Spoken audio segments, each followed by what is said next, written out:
अरे भाई, आप मौत की कामना करके, और मैं कोट अनकोट में कह रहा हूं, हिटलर की मौत और कुत्ते की मौत जैसे वर्ड बोल के, अरे ये तो वो लोग हैं जो मानते ही नहीं है देश एक है।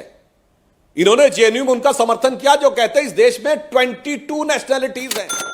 राहुल गांधी के भाषण को कांग्रेस को डिफाइन करना बहुत ही महंगा पड़ रहा है। इस डिबेट में सुधांशु त्रिवेदी और गाली बाली मैडम के नाम से जाने जाने वाली सुप्रिया श्रीनेत की बहस सुनिए, जिसमें सुधांशु त्रिवेदी ने कांग्रेस के पूरे इतिहास को ही खंगाल दिया। भारतीय जनता पार्टी के कुछ लोगों का और अधिकांश पार्टी का काम और अस्तित्व सिर्फ इसी से है कि वो राहुल गांधी को क्या कह सकते हैं। उनका अपना कोई वजूद नहीं है। स्पेशली जो लोग इस पे दौड़ दौड़ के लपक लपक के बोलते हैं, वो सीरियल ऑफेंडर्स हैं जो तोड़ने मरोड़ने का काम करते हैं। आपने एक बाइट दिखाई, वो हिंदुस्तान के सम्मानित सूचना मंत्री हैं, आईएनबी मिनिस्टर हैं, अनुराग गोली मारो ठाकुर। मैं उनसे पूछना चाहती हूं, किसने उनको कॉन्ट्रैक्ट दिया था देश में हिंसा फैलाने के, भड़काऊ भाषण देने का? और आपकी पदोन्नति भी इसीलिए हुई क्योंकि आपने भड़काऊ भाषण दिए। छोड़िए उस बात को, आते हैं राहुल जी के वक्तव्य पे। जी, मैं तो ये समझ नहीं पा रही हूं कि भारतीय जनता पार्टी की समझ में कमी है या नियत में खोट है।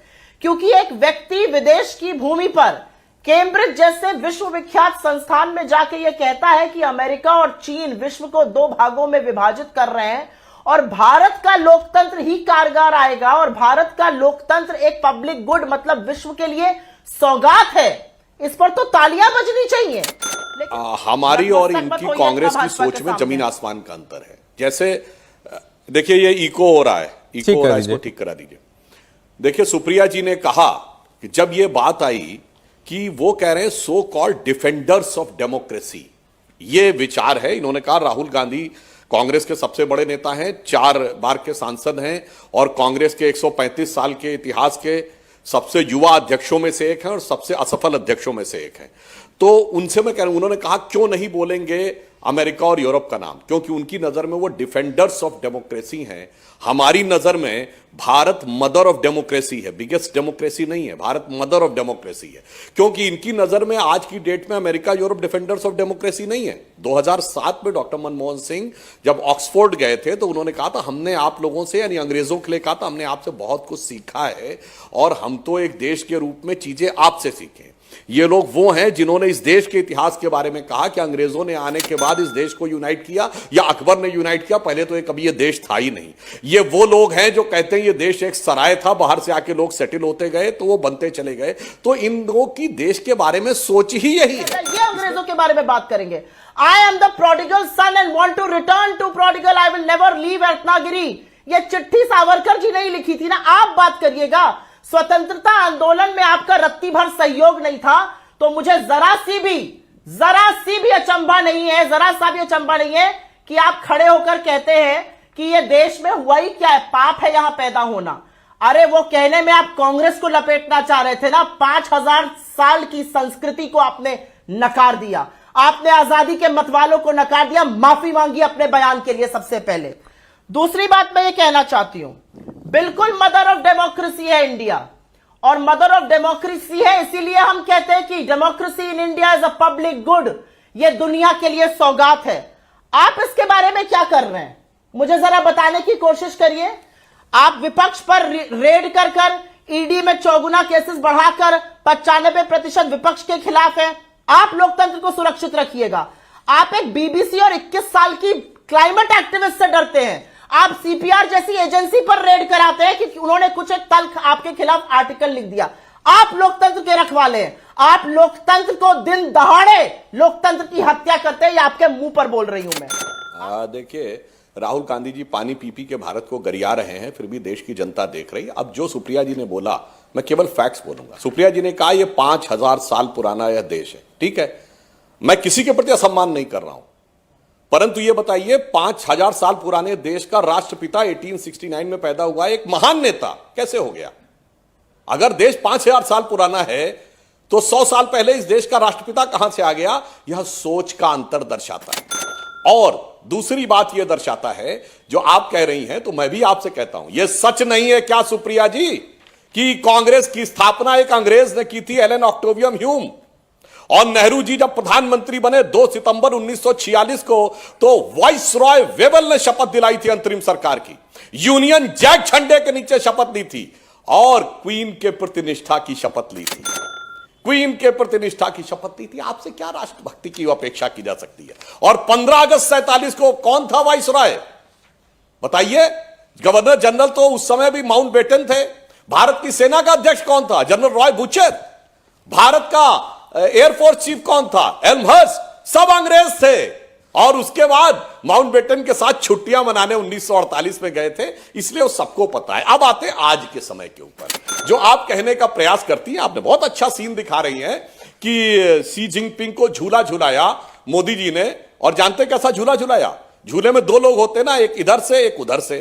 ऐसा झूला झुलाया है कि आज इंटरनेशनल डिप्लोमेसी में, क्योंकि आप तो सवाल से बच रही, मैं जो आप दिखा रहे हैं उसी का जवाब दे रहा हूं। सिर्फ 2 देश रह गए चीन के साथ, नॉर्थ कोरिया और पाकिस्तान। झूला झूल रहा है 2 के बीच में। आप क्वाड के विदेश मंत्रियों की बैठक हुई, आप 4 देश बता दीजिए जो चीन के साथ हैं। हमने चीन को ऐसा झूला झुलाया है कि मसूद अजहर को हमने आतंकवादी घोषित करवा दिया, चीन के न चाहते हुए। चीन सर के बल खड़ा हो गया धारा 370 पर। आप लोगों के सहयोग के बावजूद संयुक्त राष्ट्र में एक चीज नहीं ला पाया। न्यूक्लियर सप्लायर ग्रुप में हमें वेबर मिला, चीन के न चाहने के बावजूद। मिसाइल टेक्नोलॉजी कंट्रोल रिजिम में हम सदस्य बने, जबकि प्रोसेस आपके जमाने में शुरू हुआ था, वो भी चीन के न चाहने के बावजूद। और चाइना खुद ये कह रहा है कि China is facing to worst diplomatic isolation since Tiananmen Square. मगर आप क्या हैं? आपने तो कोविड को मोविड बोला। चुनौती के साथ कहता हूं, दुनिया में कोई ऐसा देश नहीं होगा। राहुल गांधी ने कोविड को मोविड बोला क्योंकि उनकी औकात नहीं है कि चाइना के से उठे हुए वायरस में चाइना का नाम ले सके, इसलिए मोदी जी के खिलाफ निरंतर वो गरियाते रहते हैं। उसमें कोई बड़ी सामान्य सी बात नहीं है। नहीं, लेकिन वो ये कहते हैं कि भाई आप लाख के लीजिए, आपने चाइना को आइसोलेट कर लिया, आज पाकिस्तान और सुनिए सुप्रिया जी, महात्मा गांधी ने 1919 में चंगफोर्ड को लिखा है, feel obliged to be your most obedient servant, viceroy को लिखा है महात्मा गांधी ने। जवाब देंगी आप? और नेहरू ने तो लॉर्ड वेवेल के हाथ से शपथ ली यूनियन जैक के झंडे के नीचे, क्वीन के निष्ठा की शपथ लेकर। इसलिए आप मत समझाइए कि राष्ट्रभक्ति क्या होती है, वो हमें पता है और पूरे देश को भी पता है। इसीलिए आज आप जो राहुल गांधी जी कर रहे हैं, एक ही लाइन में कहना चाहता हूं सौरभ जी, कि अपने वतन पर सदियों तक है रही हुकूमत गैरों की, लेकिन कुछ चेहरों पर अब तक धूल है उनके पैरों की। लंदन में दिए भाषण और कथित तौर पर देश की बुराई को लेकर कांग्रेस के पूर्व अध्यक्ष राहुल गांधी को आलोचनाओं का सामना करना पड़ रहा है। भारतीय जनता पार्टी के बाद अब राजस्थान के कांग्रेस सरकार के एक मंत्री के बेटे ने उन पर सवाल उठा दिए हैं। मंत्री के बेटे ने राहुल गांधी को विदेशी धरती से देश का अपमान का आरोप लगाया है। राजस्थान के पर्यटन मंत्री विश्वेंद्र सिंह के बेटे और खुद को डिप्टी सीएम सचिन पायलट के समर्थक बताने वाले अनिरुद्ध ने ट्वीट का सहारा लेते हुए राहुल को निशाने पे लिया है। संसद में विपक्ष के नेता के माइक बंद कर दिए जाने पर राहुल के आरोप को संबंधित एक न्यूज को टैग करते हुए अनिरुद्ध ने लिखा, वह झक्की हो गए हैं जो अपने ही देश का अपमान दूसरे देश के संसद में करते हैं, या वह शायद इटली को अपनी मातृभूमि मानते हैं। गौरतलब है कि राहुल की मां और कांग्रेस की पूर्व अध्यक्ष सोनिया गांधी का जन्म इटली में हुआ था। लंदन के एक अलग कार्यक्रम में राहुल की इस टिप्पणी पर कि भाजपा हमेशा के लिए सत्ता में नहीं रहेगी, अनिरुद्ध ने ट्वीट किया और कहा, क्या वह भारत में यह बकवास नहीं बोल सकते हैं, या वह आनुवांशिक रूप से यूरोपीय मिट्टी को तरजीह देते हैं। अनिरुद्ध के इस ट्वीट के बाद सोशल मीडिया पर विवाद खड़ा हो गया है। कांग्रेस के कई कार्यकर्ताओं ने उन्हें निशाने पे ले लिया है। अनिरुद्ध सचिन पायलट के वफादार माने जाते हैं। वह पहले भी अपने बयानों को लेकर विवादों में रह चुके हैं। आपको बता दें कि राहुल गांधी ने सोमवार को लंदन स्थित संसद परिषद में ब्रिटिश सांसदों से कहा कि भारत में लोकसभा में विपक्ष के लिए माइक अक्सर खामोश करा दिया जाता है। कांग्रेस नेता ने राष्ट्रीय स्वयंसेवक संघ को एक कट्टरपंथी फांसीवादी संगठन बताते हुए कहा कि उसने देश की संस्थाओं पर कब्जा करके भारत में लोकतांत्रिक चुनाव की प्रकृति को बदल दिया है। उन्होंने यह भी कहा कि भारत में लोकतंत्र को खत्म किया जा रहा है और अमेरिका और यूरोप इसे चुपचाप देख रहे हैं। इस बयानों को लेकर भाजपा ने राहुल पर जमकर प्रहार किए हैं।